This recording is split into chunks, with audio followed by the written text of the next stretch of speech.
everyone, I want to tell you the story of Mohinga.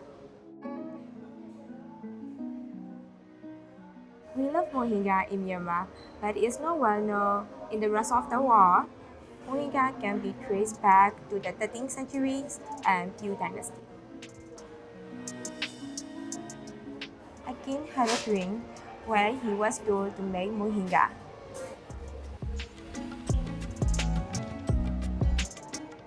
Later, the dish became popular amongst the workers as it is cheap. The price of Mohinga is affordable for Burmese workers.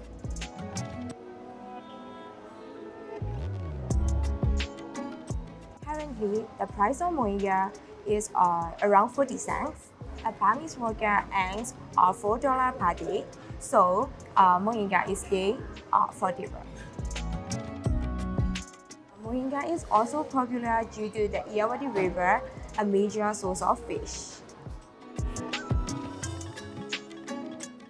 Irrawaddy River is a very long river and that goes all the way from Yangon to Mandalay.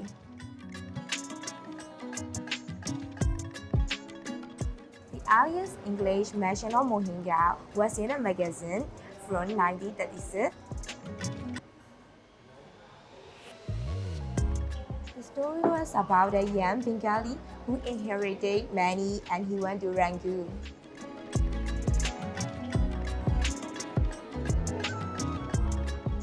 When he arrived, he saw Mohinga vendors who carried their stocks in 2 pots.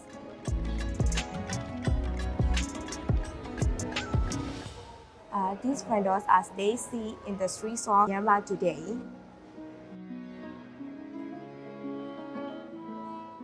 Their simple method of selling Mohinga has remained unchanged for generations. In 1962, the army took control in Myanmar.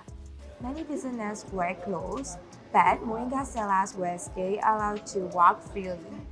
Mohinga's ingredients include fish, lemongrass, and banana tree stem. The dish is often served with rice parmesan noodle.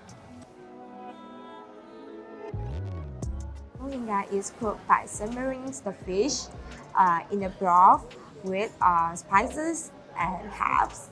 The dish is often topped with boiled egg, crispy fried fritters, and live veggies.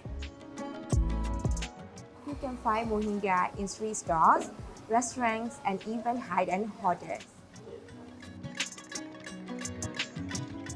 Mohinga has become a symbol of our national identity in Myanmar.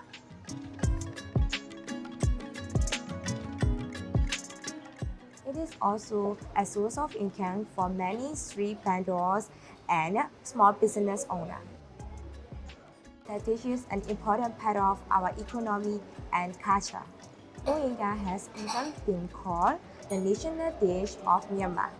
Mohinga is a dish that continues to change while staying true to its roots. It is a dish that represents the heart and soul of our people and culture.